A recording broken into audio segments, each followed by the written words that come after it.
Banking రంగానికి చెందిన సేవల్లో పబ్లిక్ సెక్టర్ బ్యాంక్స్ కంటే ప్రైవేట్ సెక్టర్ బ్యాంక్స్ మెరుగైన సేవలు అందిస్తాయనేది మనలో కొందరిలో ఉన్న భావన.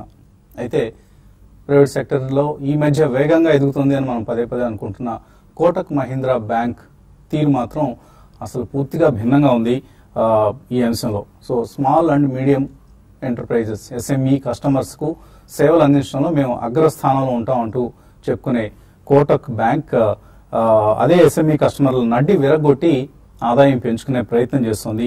హైదరాబాద్కి చెందిన ట్రావెల్ క్లబ్ గత 3 దశాబ్దాలుగా ప్రయాణికులకు అవసరమైన టికెటింగ్ సేవలు అందిస్తూ చక్కటి పేరు ప్రఖ్యాతులు ఆర్జించింది. అయితే గ్రహపాటున ట్రావెల్ క్లబ్ తనకు అవసరమైన టర్మ్ లోన్ కోసం సుమారుగా ₹1.5 కోటి కోటక్ బ్యాంక్ నుంచి రుణంగా పుచ్చుకుంది. సరే, అనుకున్న సమయం కంటే ముందే డబ్బు అందింది అదృష్టవశాత్తు. కానీ దురదృష్టం మాత్రం ట్రావెల్ క్లబ్ ను వెంటాడింది.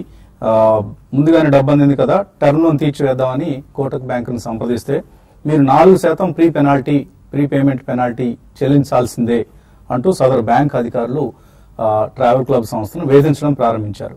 సరే, సంప్రదింపులు విఫలమయ్యాయి.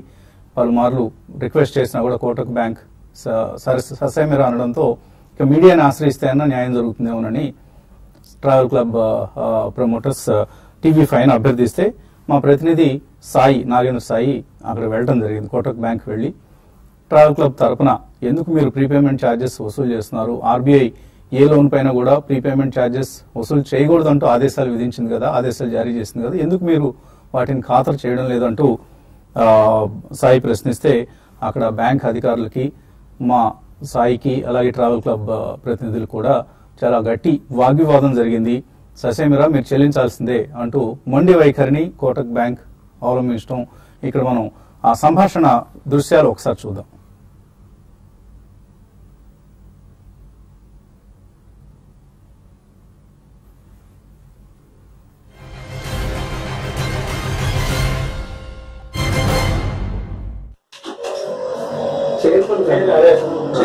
अभी क्या हुआ बता? Sir, the concern is like in the 1.5 crore is real OD, 50 lakhs is TL. Right. So sir wants to close their OD. Right. So उसका expiry is on 20 December 2020. Okay. तो अभी close करेंगे तो they have to give 4% charges. Right. So sir is not ready for that. So what alternative I gave to sir? That foreclosure, you are asking me 4% of foreclosure charges or penalties are written. What we are attending that. So we are the senior most client to the. I gave an alternative for that also. For 2019 May, but it is not possible. Why should we? Unless we have already deposited, why don't we close it? So here is a question of as per policy. I will tell you what actually.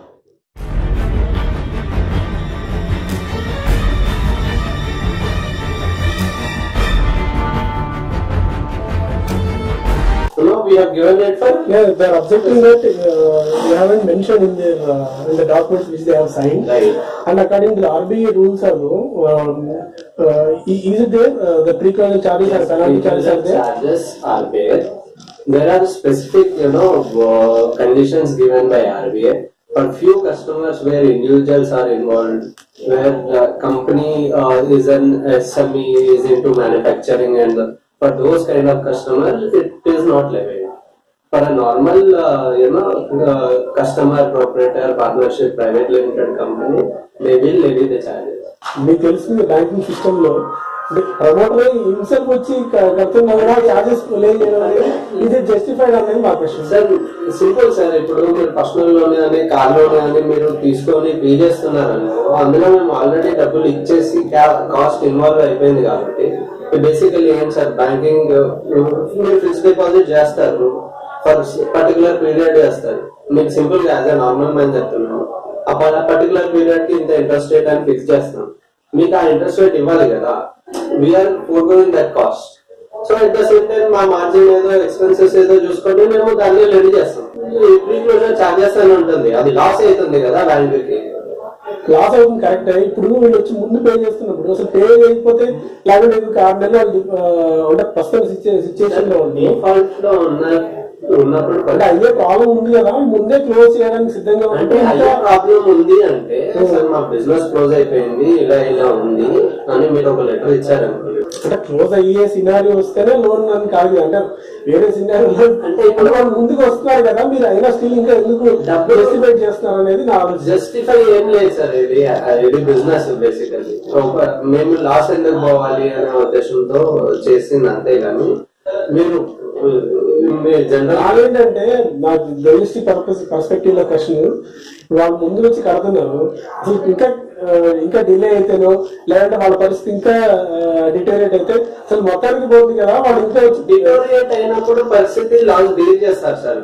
మీరు అన్నట్టు ఒకవేళ situation worst ఉంది, వాళ్ళు pay చేయలేని పరిస్థితి, ఏదో డబ్బులు పోగు చేసుకొని కడుతున్నారు అంటే then definitely they will accept it.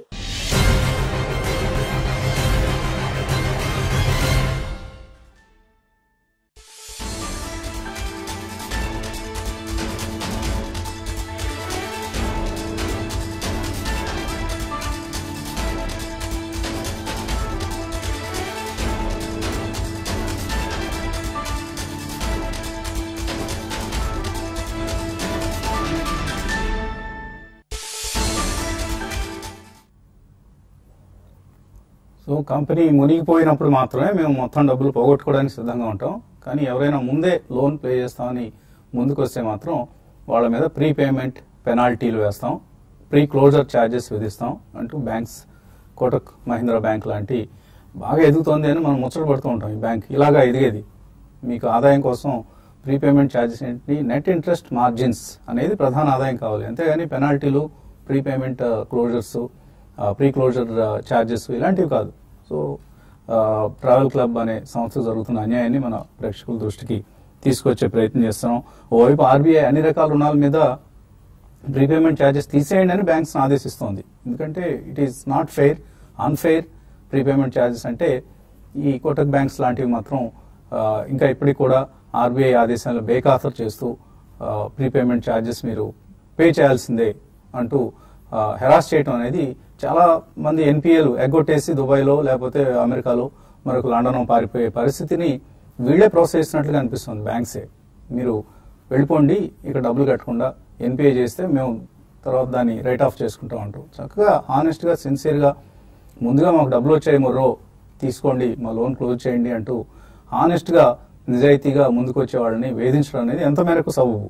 Banks ఒకసారి ఆత్మావలోకనం చేసుకోవాలి, పరిశీలన చేసుకోవాలి, ఆత్మ పరిశీలన.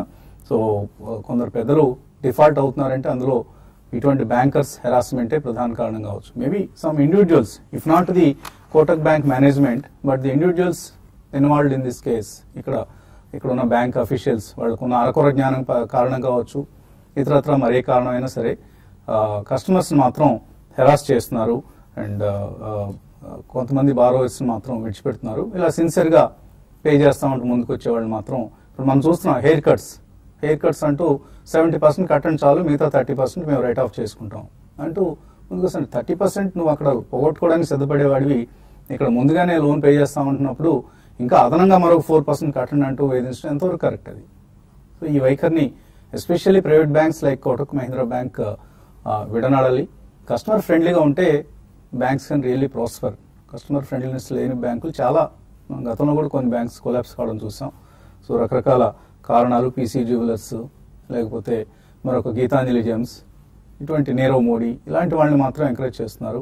హానెస్ట్ బారోవర్స్ మాత్రం సఫర్ చేస్తున్నారు. ఇది మనం ఇవాళ హైలైట్ చేయదలుచుకున్న అంశం. ఇక